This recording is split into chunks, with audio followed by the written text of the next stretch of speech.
Hi, my name is Yvonne Livingston, and I work for the Urban Youth Trauma Center. The Urban Youth Trauma Center is the community engagement coordinator.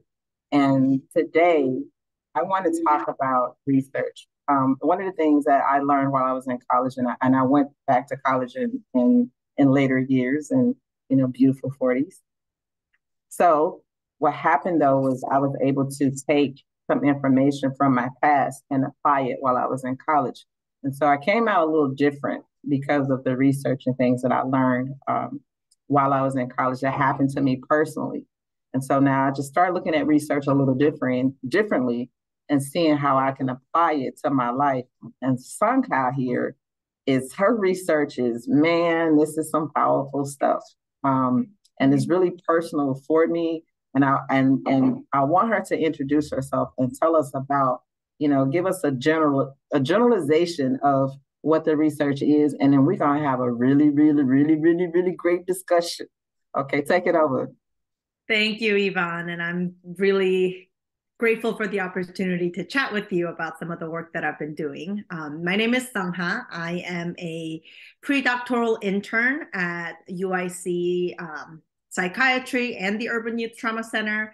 And a lot of my research so far has been around teachers' racial biases in the school system and what impact those racial biases have in Black children's social emotional outcomes and their academic learning and things like that. Mm-hmm. Oh, see, I told you I was gonna be good. Because these are some of the things that I had to deal with personally while my children were in school. And even some of the things I had to deal with, going through the school system too. How, you get treated. I mean, children can feel it, right? And Mm-hmm. parents can sometimes see it. Mm-hmm. And, we're not, for lack of a better word right now in this moment, crazy because we see it, we feel it, and so we just simply want to be heard to say, this treatment that I'm seeing and feeling is, how can we get past this? Like, how can we partner together, to have a great experience? Because we do have to send our children to school. And I'd like to do it without biases, and in hindsight, right, looking back, there was a lot of biases from my children's teachers. Yeah. And it was a lot. And, Yes. and it made me make me think that I was inadequate as a parent, Mm-hmm. Mm-hmm. pretty much to because it was like, how can you say this about me and my child and you don't even know us? And that's Right. part of the bias, right? Yeah, and that's the thing with bias is that no teacher or no individual is going to come out and say like I am biased and that's why I'm acting in such and such ways. And Mm-hmm. from the receiver's perspective, you're like I feel like there's some kind of racism happening, but they're not really saying it. Like am I wrong to think this? Am I crazy to think this? So like it really has weight on how parents and kids go about their lives in having to question like is this about race, is this not about race? But there is a abundant amount of research that does say there is a role of racism in the way that our Black children are getting disciplined disproportionately in the school system, and it happens as early as preschool, so 4 and 5 year Mm-hmm. olds. There's a recent research that came out from Yale University that had preschool teachers watch a video and ask them to identify or ask them to look for problematic behaviors. And Mm-hmm. in the video, there was a white boy, white girl, black boy, and a black girl, and they behaved not differently at all. There were no actual differences in how they behaved, but teachers using their eye tracking devices, they found these group of researchers found that these teachers looked at black boys and black girls much more. Their eyes just went to them when they were told to anticipate problematic behavior from those kids. So it happens from a very young age, and preschool expulsion rates, preschool suspension rates are disproportionately impacting our Black children. And those kids start to internalize it. And I think that's the biggest problem is those kids start to internalize, oh, I might be the problem. Teachers Mm-hmm. are saying that I'm a problem child. So maybe I will act as such way. So we kind of see that cascading effect across starting from preschool age, all throughout their education years. And it has a long lasting impact. Yeah, I recently, and I'm glad we're talking about this and bringing it up. Um, I went to a talk last year with UIC held uh, a synopsis, Imperium and the education higher up thing, right? And Dr. Joan Cooper was the first Black woman to receive a PhD in psychology at UIC.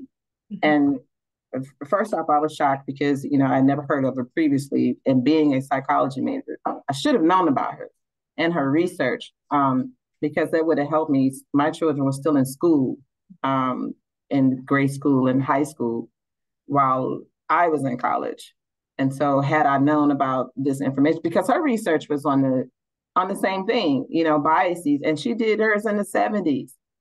And so as she was talking, I began to ruminate, go back into the past, and think about all of the biases that I experienced as a child, from teachers. And it wasn't just, it was black, white, Latinx, it was any teacher that thought that I was less than, Mhm. right? And then I saw the same patterns, in my children. And so I'm like, how can we bridge those gaps with teachers? Because we have the research. So now, brainstorming on how to get past that bias, and I know that's a huge task, but Mhm. the research is there, you Mhm. know. And so how do we do this? If I had a simple answer to this, Yvonne, I would not be in grad school right now, and we wouldn't be talking about this 50 years later after Dr. Cooper got her PhD. Mm-hmm. Um, and I think the thing that I often tell the parents with whom I work is parent teacher relationship is really important. And as much Mm-hmm. as we want to just, flip the table and accuse somebody of being acting on their racial biases, that's not going to have the te- that's not going to make the teacher have any more positive attitude towards your child or to you as the parent. So I think what I often tell parents is to try and develop a trusting relationship with the teacher early on in the school year, communicate them, let them know that you're invested in your child's education and their well-being. And the teacher will hopefully reciprocate that level of communication and be more engaged with you. I think, and again, it's easier said than done. A lot of families have different resources, different kind of Mm-hmm. emotional and like thinking capacity to really be able to engage with the child's teacher throughout the year. But that really has been the most powerful tool that we really can use as parents to stay engaged and let the teacher know, like, I'm on you and I'm gonna keep an eye on you, but in a collaborative and helpful way too. Yeah, because that's some of one of the things I started doing, and I think it happened for me when I worked third shift because then I was free, during the day, to go up to my child's school and become an advocate. Even though I was tired, I put in the work because why? I saw some bias there, Mm-hmm. and it was blatant. And so instead of me getting angry and blaming the teacher, I said, well, let's see, let me spend some time in the classroom. Let me participate fully, in the teacher's experience too. What is my child doing? You know, and I'm not, because let's just face it, sometimes children act different, from Oh yes, home they and do. in school, right? And so Mm-hmm. I was like, well, let me see. And so what I saw was in that moment is that the teacher had no control over the classroom Mm-hmm. altogether. So it wasn't just my child, right? It was an entire classroom. Yeah. And so what could have been very beneficial for her and us to partner together to say, how many more parents can we come in, you know, to see, what this environment is and collaboratively work together or ask for more assistance from the Mm-hmm. principal and, to get that Mm-hmm. extra support, so you don't create those biases because you have a child that needs some different type of support, you Exactly. know, and the parent and the teacher can see it right when the child needs more support, and then you Mm-hmm. come to those collaborative things, and this is what we talked about honestly with Mida, our other colleague, because we talked about IEPs and different things like that. And so I see how this all connects, in the parent advocacy to address, these issues, because this research has been going on for a very, very long time. And of course, we can't change people's thoughts, but what we can do is make them comfortable so that they can talk. Yes, exactly. And I think the parts of the systemic issues that you bring up, Yvonne, is so important that, let's face the fact, a lot of our classrooms are way too big for one teacher to handle. And teachers are underpaid for the incredible work they do. Our school districts are not allocating enough resources to these classrooms for the teacher to be able to do that work and have more behavior management in the classroom too. So it really is like at every level intertwined. And I think we really need to advocate for policies too, sit on those school board meetings and really push for more funding, more equitable funding. Like, why are schools in rich neighborhoods getting way more money than schools in poor neighborhoods too? Like, why can't we make that system equitable? So it really is like intertwined in a lot of different ways. Yeah. And in the city of Chicago, that's interesting when you bring that up, right? You say, why can't we all have? And so I have to speak up now and say why we can't all have, right? Because it's the structure of how the system is built, right? And what gets allocated to the schools based on the people that live in the community. Malcolm X said it best, right? So when you live in a poor neighborhood, you get a poor education, and from that poor education, it's a job. And and the cycle just repeats. Yep. And so until we begin to look at this and pull it apart and look at it a lot differently and say the communication parts now is, how do we get, these full on board education pieces to say you deserve this just as much as this person over here that has it. Because then we got to enter into classism and all the isms, right? They're all connected.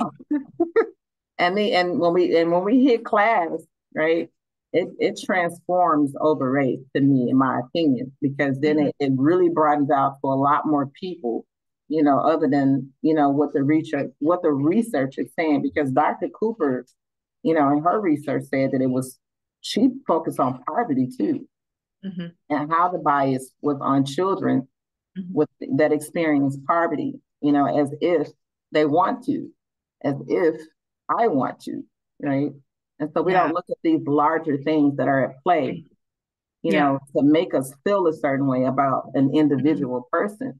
Because that's what your research is. When you start talking to me about your research, I was like, this really, really resonates with me because of how you did it. So I want you to really tell us about your research, really, really hone in so we can kind of dissect this a bit.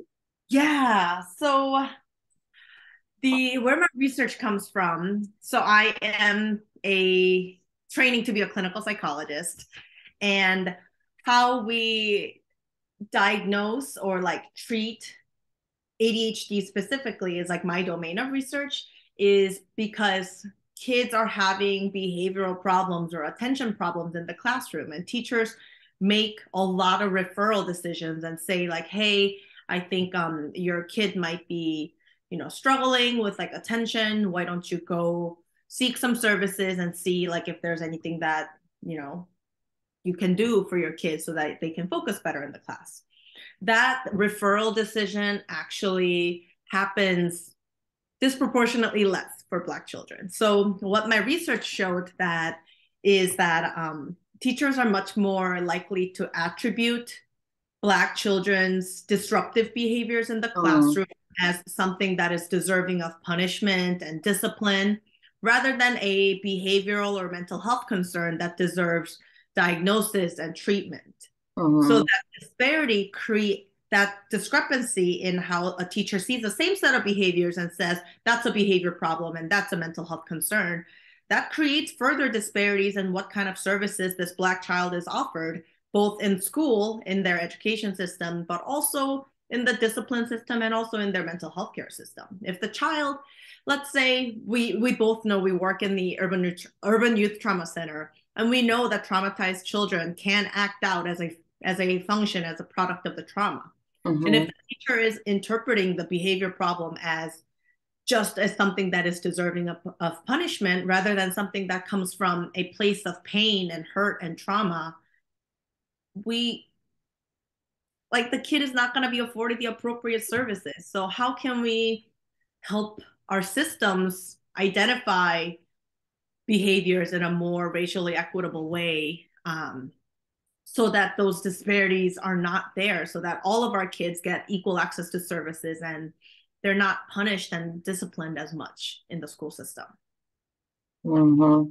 And as you were speaking, I was sitting here thinking the punishment does not fit the crimes all the time, Mhm. right? Exactly. And Yep. so it gets to be a little harsh. And I Mhm. know personally that it does based on my own experiences with my own children. In hindsight, you you I'm able to look at it and see what it is you're saying because the punishment did not fit the crime.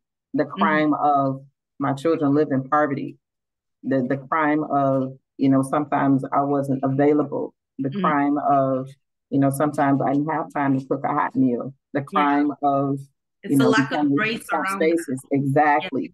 Yeah. So the children react from their environment, Right. what they have at home, and it does transfer over into the school life.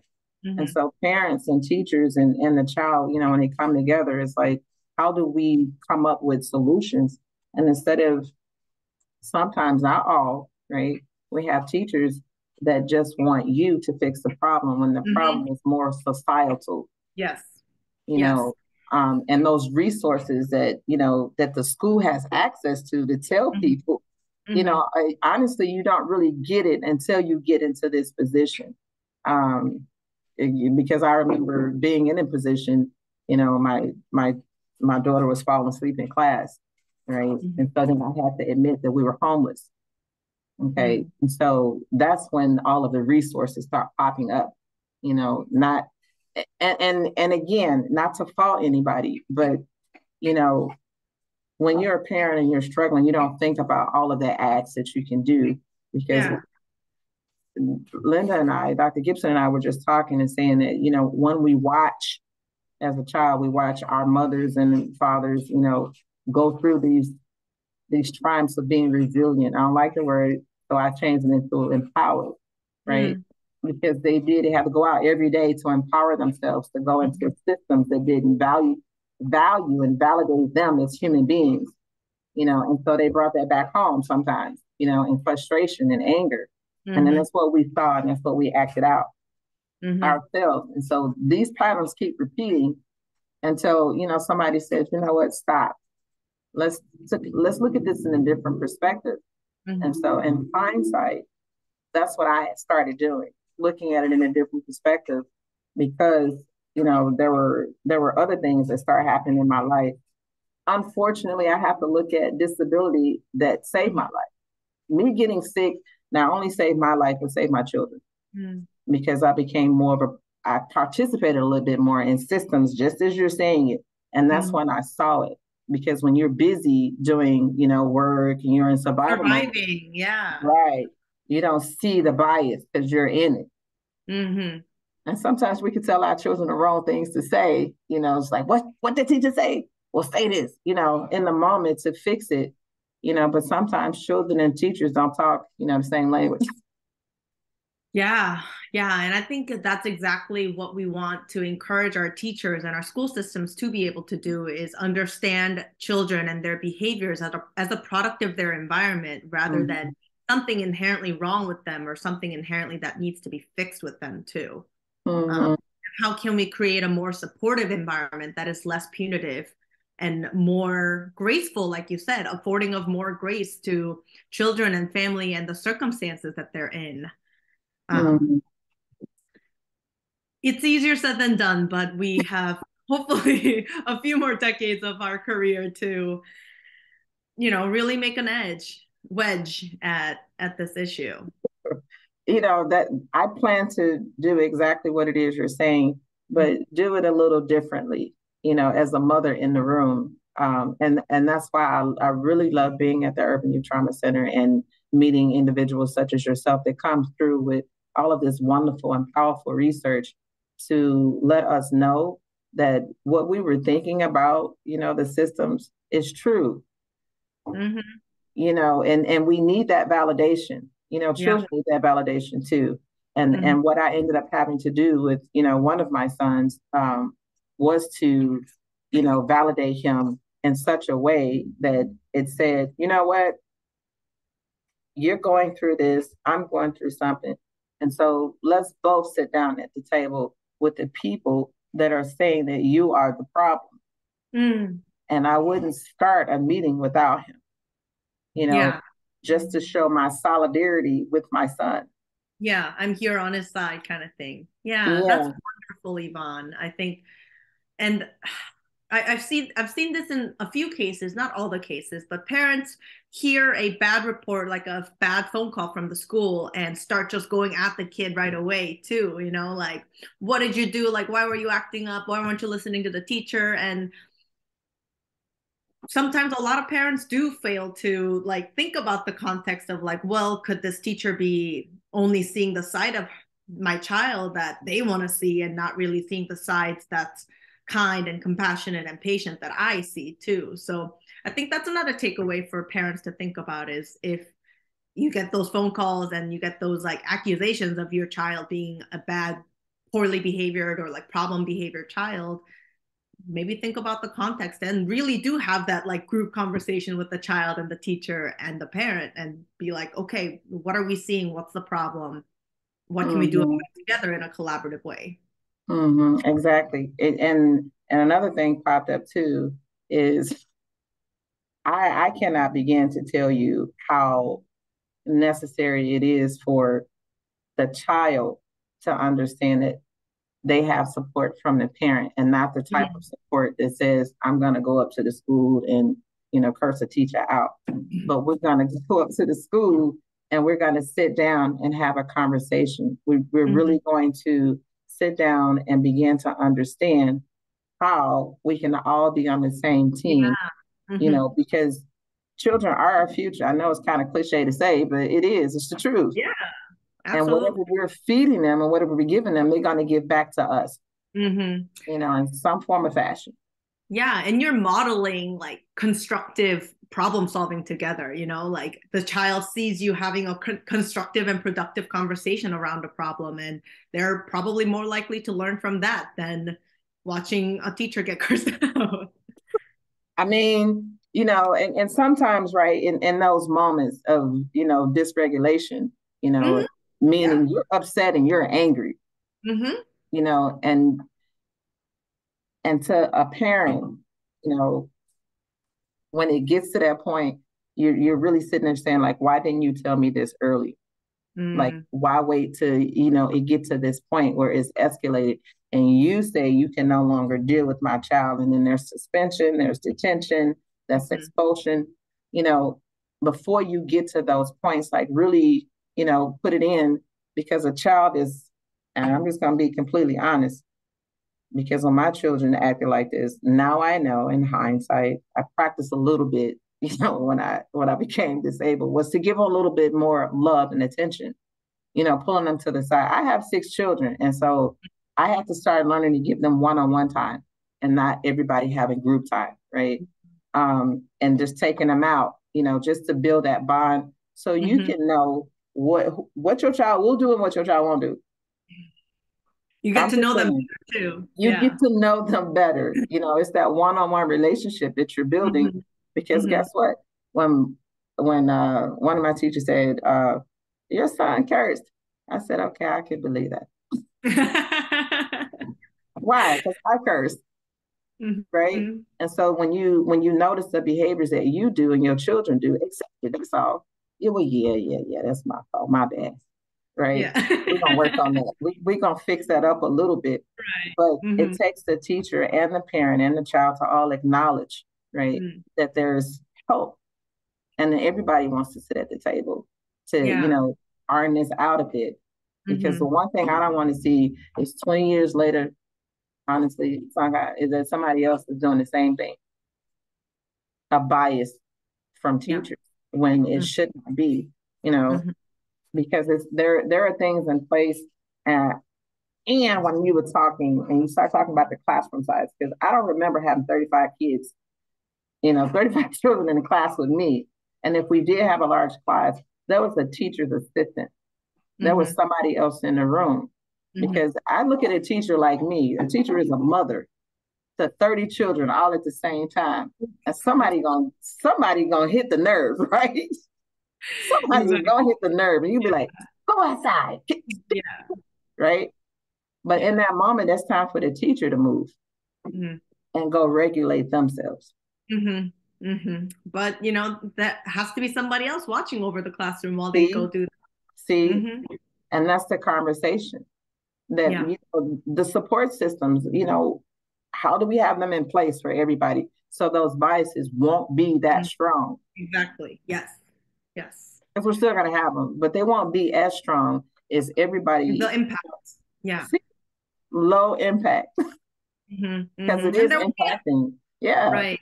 Yeah, exactly. And I think going back to what you were talking about is like trying to sit down together at the table and like problem solve and have a conversation with your teacher is it goes back to one of the earlier things that I said about the importance of like a strong parent teacher relationship and your ability to have that conversation. Um, Mm-hmm.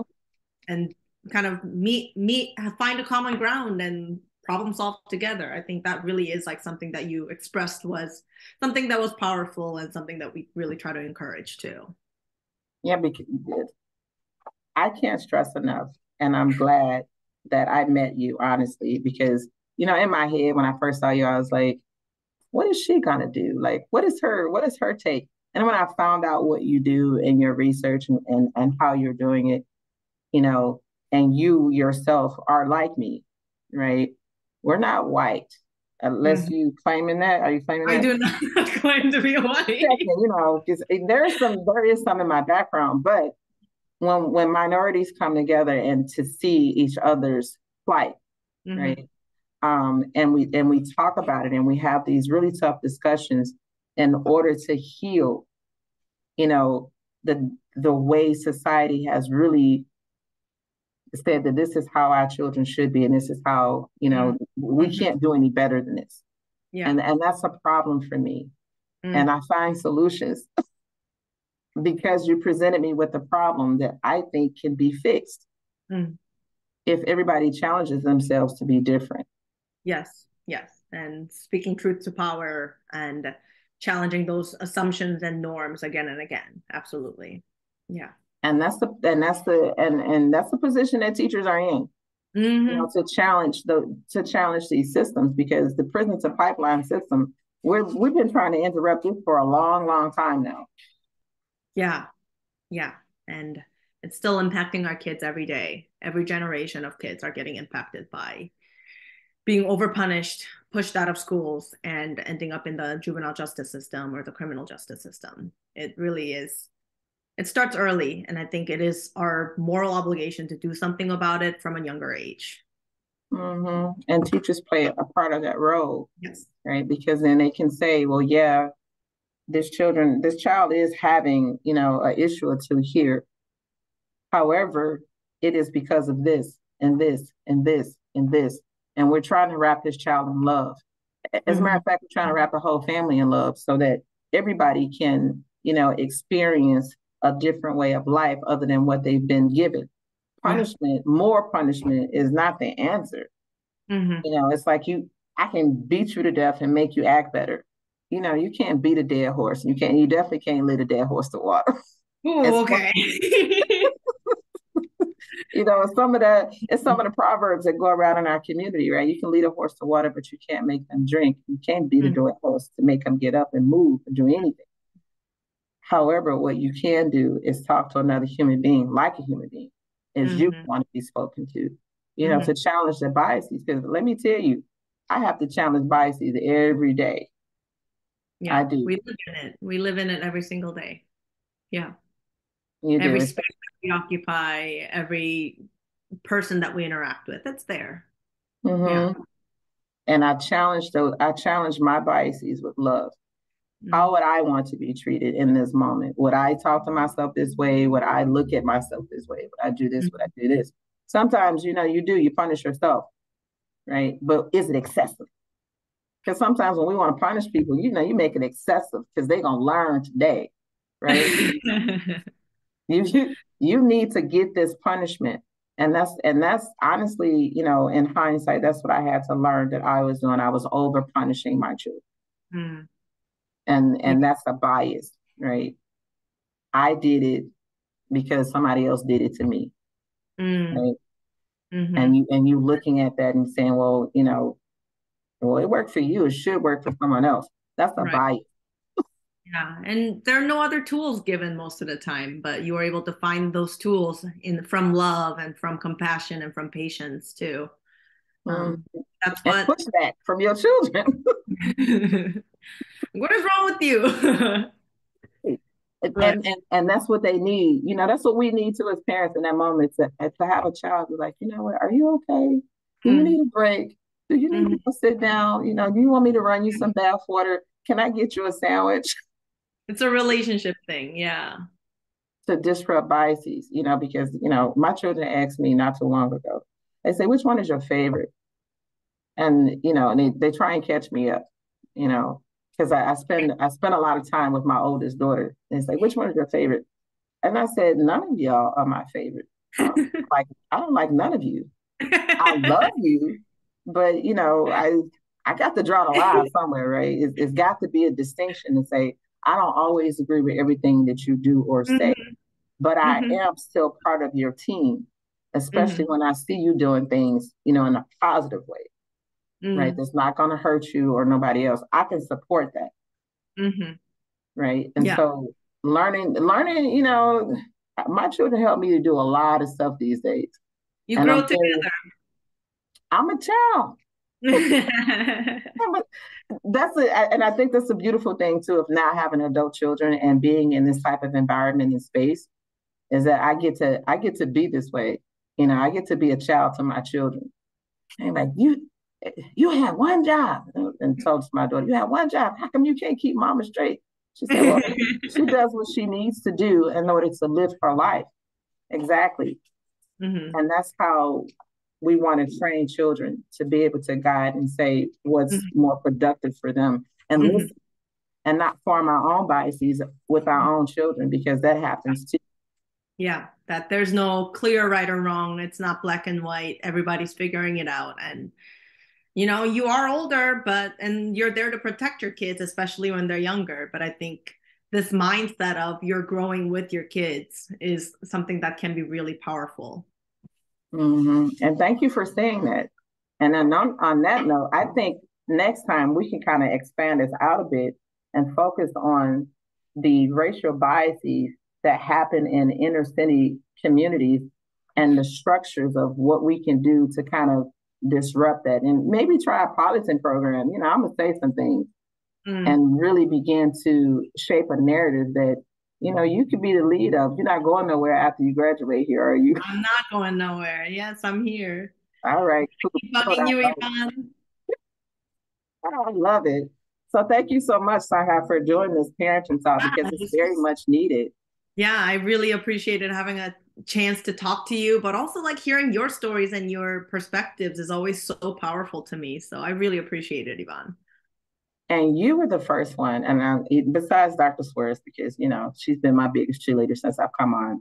But to have someone like you tell me, and I'm being completely honest, when we did our parent talk, and I was with you and Lucy, and you spoke up for me. You said how much I was engaged with the other parents, and how those conversations were going as they were learning some very helpful tools from you and Lucy about how to regulate themselves and what this looks like, and me in the background saying, "Yep, that exactly what she just said. That's spot on because this is what happened, and that's that community, that's the village bringing."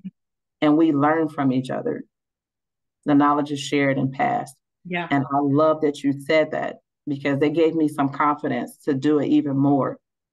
you Oh know. God, Yvonne, your everything you say is just gold, and nobody has like that perspective that you can share. So you're just an invaluable team member to us.